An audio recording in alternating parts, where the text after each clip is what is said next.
예.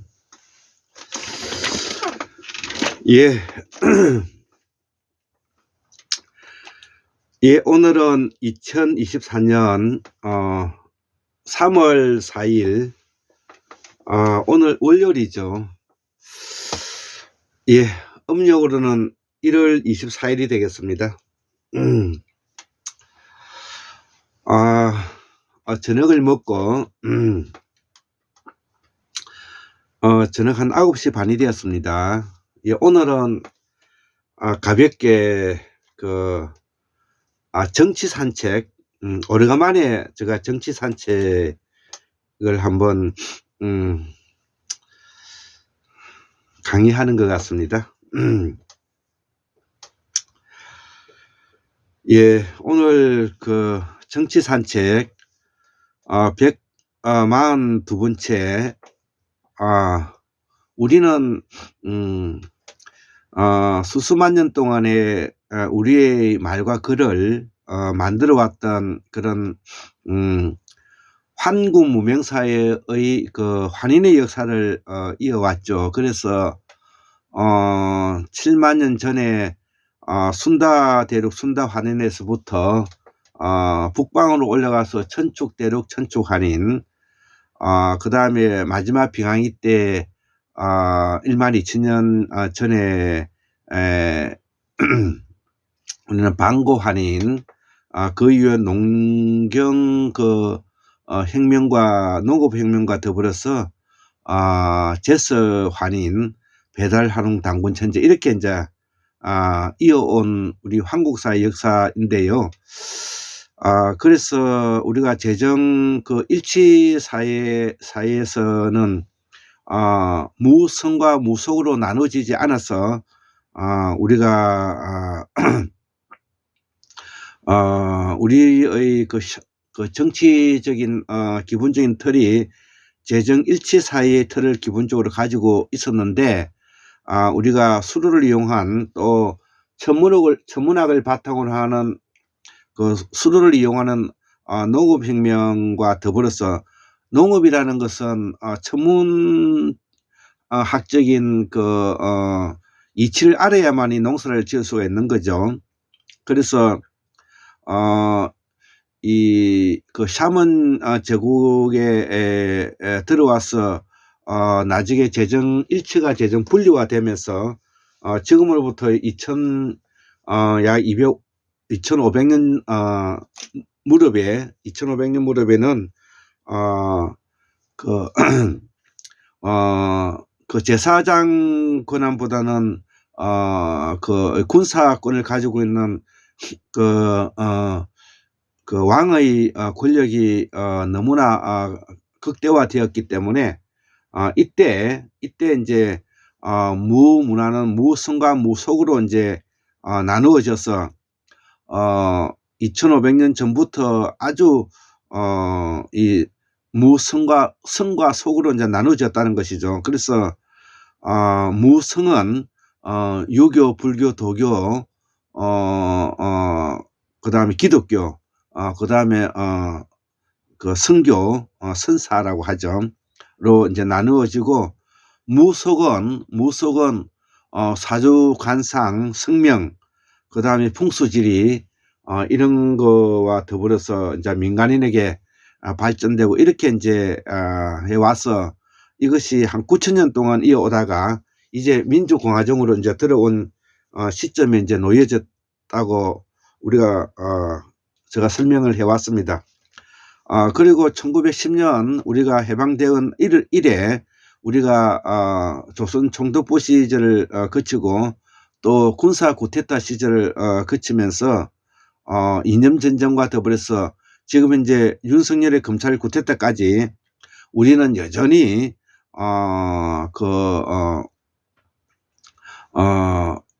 왕이 통치하는 그런 지금 현재 정치를 보고 있는 것입니다. 자, 그래서 앞으로 우리가 이제 해야 되는 과정이 바로 민주화 과정인데요. 그 민주화 과정을 부르짖었던 우리가 전대협의 소속의 의장이었던 뭐 임종석이라든지 이인영이라든지 우상호라든지 뭐 지금 현재 김민석은 많이 새로 달라졌지만 그 많은 한국의 그 민주화 운동을 했던 그런 그 사람들이 한국의 근본적인 문제를 바로 알지 못하고 오늘날 같은 이런 그 한국의 정치 무대에 아주 골칫거리가 되어 있는 입장이 되었다는 것입니다. 자, 그래서 오늘의 제가 이제 그 이야기하고 싶은 부분은 바로 이러한 이야기들을 전체적으로 편안하게 한번 제가 설명을 해보고자 합니다. 예, 저는 불경의 그 경남 창녕 사람이라고 제가 말씀해 왔습니다. 그래서 경남 창녕 사람으로서 불경에는 훌륭한 정치인들이 많죠. 그 중에서도 예전에 민주화 운동을 했던 김영삼 대통령이 훌륭했는데 그 나중에 그 민주화의 분열 때문에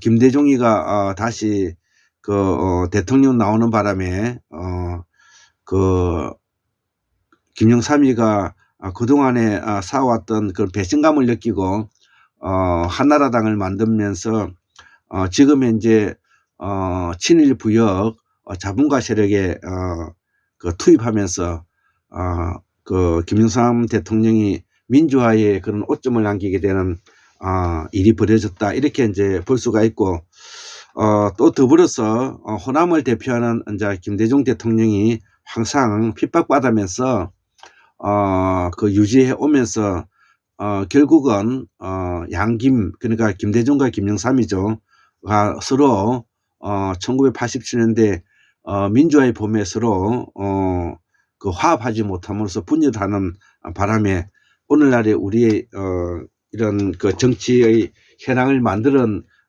그 단초가 되었고, 또 더불어서 우리는 이승만의 인형 구테타, 그 다음에 박정희의 5.16 구테타, 그 다음에 전두환 노태우의 신군부 구테타, 윤석열의 검찰 구테타에 이르기까지 구테타의 시대에 지금 현재 살고 있는 입장인 것입니다. 자, 그래서 이들 세력의 가장 우리의 그 현대사의 큰 획기적인 큰 대전환점이 바로 박근혜가 탄핵을 당해 가지고 쫓겨나는 일이 벌어지게 됐는데, 이거는 아마 지금 우리 조선사의 한국 조선사의 매우 뭐냐면은 특이하고 기이한 일이 벌어지고 난 일이 되었던 것입니다. 자, 그래서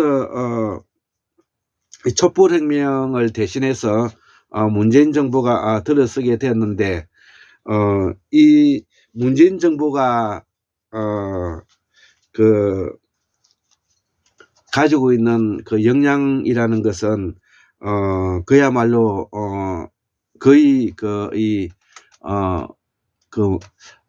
멍청이보다도 더 못한 그런 이 바보들의 그 권력이었다, 이렇게밖에 볼 수 없는데, 이 권력을 유지했던 불경의 3대 세 사람을 제가 이제 꼽으라면은 이제 문재인과 그 다음에 조국과 이제 김어준이 되겠습니다.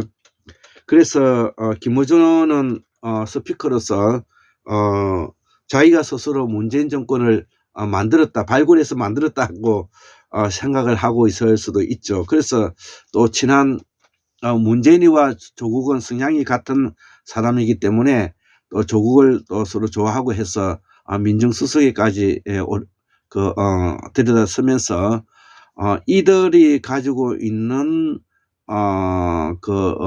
정치인으로서의 그 무능력과, 그리고 그들이 가지고 있는 이 시대의 상황을 바로 진단하지 못함으로 인해 가지고 오늘날의 윤석열 정부를 만들게 되었던 그 원인의 그 책임자들이기 때문에 이들이 불경이 난 가장 그 무능력한 결과를 초래했던 인물이라고 저는 생각을 합니다. 자, 그런데 이제 윤석열 정부가 이제 들어서게 되어 가지고 지금 이제 더불어민주당은 호남과 더불어서 호남을 뜻받치고 있는 그 90%의 호남 출신 기초단체장과 그다음에 광역단체장과 그 많은 정치인들이 지금 현재 윤석열의 검찰 캐비넷에 누구도 감히 이제 대들지 못하는 그런 입장이 놓여져 있고요. 또 조국은 지금 조국 혁신당을 만들었죠. 조국은 지금 현재 사법 리스크에 지금 현재 2차 그 2심에서도 유죄가 나왔기 때문에 3심에서도 유죄가 나올 확률이 거의 그 90% 이상이죠. 자, 그렇기 때문에 조국도 앞으로 정치적인 미래가 밝지 않다는 문제를 안고 있는 것입니다. 자, 그래서 제가 오늘 이 이야기를 이제 하는 것은 우리가 정치라는 것이 무엇이 어떻게 왜 이런 일이 일어났는가, 또 우리가 이 시대를 살아가면서 우리가 무엇을 놓치지 않아야 되는가, 이런 것들을 우리가 담담하게 한번 이야기해 보고 싶은 부분인 것입니다. 그래서 저는 불경 경남 창녕 사람으로서 살아가는 아주 소박한 시민이면서 주권자이죠. 지금 현재는 태어나기는 그 경남 창녕 고암면 개팔에서 태어났지만 지금 살아가고 있는 곳은 경기도 부천의 중동에서 지금 현재 살아가고 있습니다. 저는 국제대체학총연맹 이런 간판을 걸고 그 다음에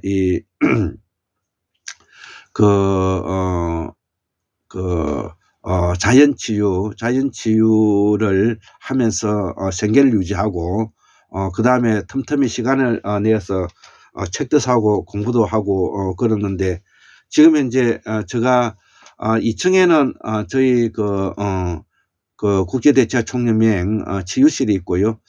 지금 여기 3층은 저 서재인데 온 천지의 모든 벽에는 전부 다 책이 이렇게 다 이제 이렇게 놓여져 있죠. 그러니까 틈틈이 시간을 내서 책도 사고, 책은 다 뭐 읽기 위해서 사는 것은 아닙니다. 어쨌든 시간이 나면은 저기 부천 대성 책방에 가서 우리 고영 선생님하고도 대화도 나누고 이렇게 살아가는데요. 자, 오늘 제가 만들어 이야기하고 싶은 것은 조국은 조국 신당이라고 하죠. 조국 혁신당을 만들어서 지금 현재 윤석열 검찰 세력과 맞짱 뜨기 위해서 지금 현재 이 정당을 만들었습니다. 자, 그래서 우리가 문재인 정부가 태어난 것은 조국과 김어준이와 문재인이 만드는 것이 아니라 우리가 박근혜와 최순실의 국정농단으로 인해서 촛불혁명과 더불어서 박근혜가 쫓겨나는 그런 역사적인 대사건이 일어나게 된 것이죠. 그래서 이 문재인은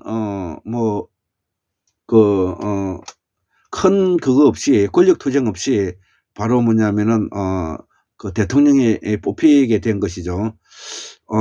선출을 하게 됐는데, 근데 이 문재인이가 대통령으로 나오게 된 것은, 정치를 하기 싫었는데 나오게 된 것은 바로 친구인 노무현 대통령이 서거함으로 인해 가지고 이때 문재인이가 바로 김어준이와 이렇게 서로 결탁하면서 김어준이가 스피커로서 문재인을 정치에 이렇게 나오게 되었고, 그 뒤에 양정철이라든지 이런 류의 사람들이 그 뒤를 뜻받치게 해서 윤석열을 앞세워 가지고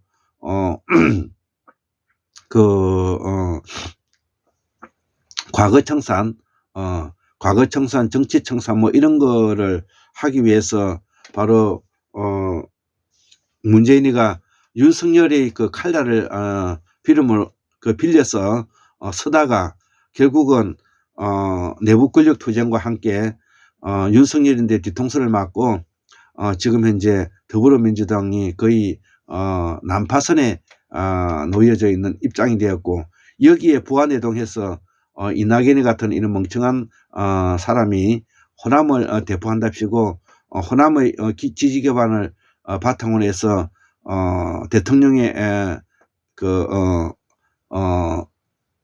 나와서 결국 이재명이하고 선거에서 지면서 그 공인으로서 조직인으로서 이재명을 밀어주지 않고 결국은 이재명을 죽이기 위해서 이런 비열한 행동들을 소위 말하는 문재인이 둘러싼 이런 세력들이 문바들이 저질러 온 이 현장이 지난 12년 동안에 더불어민주당에 일어났던 대사건이라는 것이죠. 극기야 결론은 뭐냐면 윤석열이 같은 이런 김건희, 한동훈이와 같은 도저히 용납 불가한 뭐냐면 이러한 사람들에게 우리가 짓밟혀야 되는 처지에 놓여져 있는 깨어있는 시민으로서 조직된 힘을 바탕으로 하는 행동하는 양심을 가지고 있는 일반 깨어있는 시민이 이렇게 뭐냐면은 고초를 당하고 있는 입장이 되었다는 것입니다. 자, 그래서 저도 윤석열이가 대통령이 되고 난 이래 지금까지 아직도 그 충격에 벗어나지 못하고 저도 아주 괴로운 시간을 보내고 있습니다. 너무나 인간답지 않는, 사람답지 않는 윤석열이와 김건희와 한동훈이 같은 저런 사람에게 또 마땅히 제압하고 무릎 꿇고 그 다음에 제거해야 될 대상을 제거하지 못한 이 문재인과 조국, 이낙연이와 같은 이런 그 무능력에 대해서 제가 고통스럽다는 뜻입니다. 자, 그래서 지금 현재 우리 한국 사회에 진보민주통일세력이라고 제가 표현하는 것은 진보적이라는 것은 김대중 대통령이 말씀하셨다시피 서민과 중산층을 대신해서 진보적인 복지국가를 펴나가자는 뜻이 담겨 있는 것이고요. 그 다음에 민주라는 것은 자주자립자치적인 민주화를 이루어서 우리가 동북아에 우뚝 솟을 수 있는 그런 국가가 되어보자는 비전을 가지고 있는 것이고요. 그 다음에 통일은 우리가 한국 사회 역사 이래 우리가 남북이 이렇게 갈려져 있는 70년이 지났지 않습니까? 7, 80년이 지난 이것을 우리가 이 땅에 살아가고 있는 분당국에 살아가는 사람으로서 또 책을 가까이 하는 사람으로서 촌에서 농사지면서 고생을 해봤던 사람으로서 우리가 이런 것까지 저버리고 산다면 그 삶이 무슨 의미가 있겠는가 그렇게 생각해서 저는 지금 현재 28살 20살짜리 두 딸이 있는데 항상 그런 이야기를 주지시키고 이야기합니다. 자, 그래서 본론으로 들어가겠습니다. 자, 그러면 우리가 조국은 앞으로 어떻게 볼 것이냐는 것이죠. 그리고 문재인은 어떻게 볼 것이고 그 다음 김어준은 어떻게 할 것이냐, 이런 문제를 두고 현실적인 문제와 그 다음에 결론적인 문제가 있죠. 자, 그래서 더불어민주당은 진보민주통일세력이라는 것을 전제로 하고 그 다음에 김대중과 노무현과 문재인, 그 다음에 앞으로 새로운 그 지도자가 나오겠죠. 자, 여기에서 우리가 이러한 지난날을 꼼꼼히 우리가 분석하고 비판하고 비평하면서 우리가 이것을 문제점을 해결해 가지 않으면은 또 앞으로 일어날 일이 똑같이 일어난다는 뜻입니다. 자, 그래서 문재인과 문재인 일파들이 저질렀던 문바들은 그야말로 무능력한 사람들이기 때문에 재고 여지가 없다는 것입니다. 그리고 재고 여지가 없다는 것은 서임이 불가능하다는 뜻입니다. 즉 그래서 어떤 그 농기구로서 쟁기로서 깽이로서 삽으로서 그 어떤 서임을 쓸 만한 가치가 없는 존재들이라는 것입니다. 그가 누구냐? 문재인이가 그렇고요. 이낙연이가 그렇고요. 조국이 그렇습니다. 그 다음에 김어준은 정치인이 아니니까 제가 여기에 포함시키지 않겠는데요. 문재인과 이낙연과 조국 더불어서 뭐 전해철 그 다음에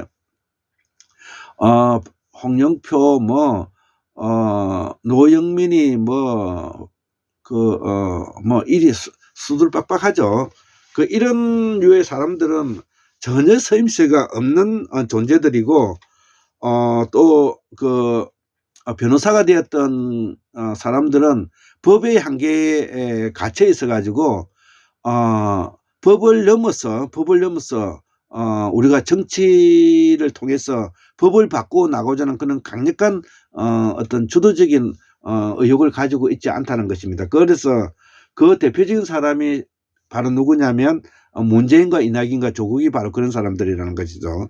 자, 그래서 조국은 그런 부분에서 얼굴은 잘생기고 인물도 좋고 말도 잘하고, 그리고 윤석열에게 엄청난 정치적인 핍박을 받고 그렇게 온 사람이지만, 그 사람이 가지고 있는 기본적인 정치적인 자질이라든지 정치력이라는 것에 대해서는 제가 의문을 가질 수가 없다는 의문 점을 가지고 제가 신뢰하기 어렵다는 뜻이 되겠습니다. 그러나 조국도 자기가 스스로 자기가 지금 놓여져 있는 입장에서 그야말로 자기가 헌법적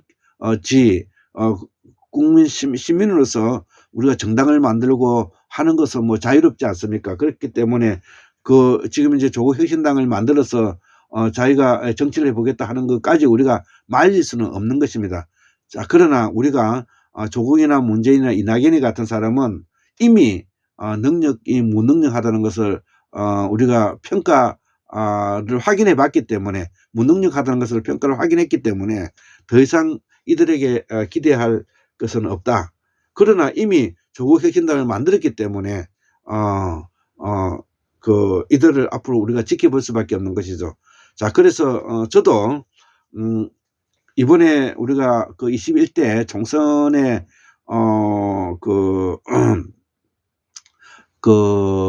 일반 지역구 국회의원은 민주당으로 단일하는 사람을 뽑아야 되겠고요. 그 다음에 비례대표는 더불어민주당의 미래당이나 조국 혁신당이나 여기 둘 중에 이제 뽑아야 되겠죠.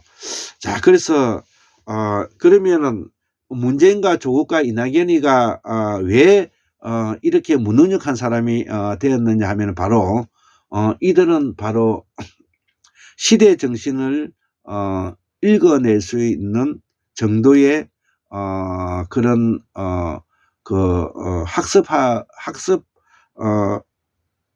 능력이 없는 사람들이라는 것입니다. 그래서 개인적으로 우리가 조국이 법률가로서 또 교수로서 가지고 있는 훌륭한 뛰어난 점은 있지만 이 정치인이 되기에는 아주 턱없이 부족하다. 문재인도 마찬가지고 이낙연도 마찬가지인 것입니다. 그러면 정치인이 되기 위해서는 어떤 것이 필요하냐 하면은 바로 시대 정신을 우리가 바로 이해할 수 있고, 어렵고 힘든 사람에 대한 애틋한 마음을 가지고 있지 않으면 아니 되는 것입니다.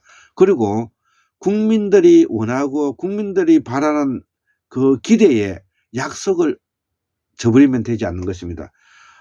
이낙연이와 조국과 문재인이가 뭐가 문제냐면은 바로 촛불혁명으로 그들의 자리에 올라서게 됐는데, 이들은 그 자리에 올라서 가지고 촛불혁명을 하는 그 어떠한 기대와 욕망에도 부합하는 정치력을 발휘하지 않았기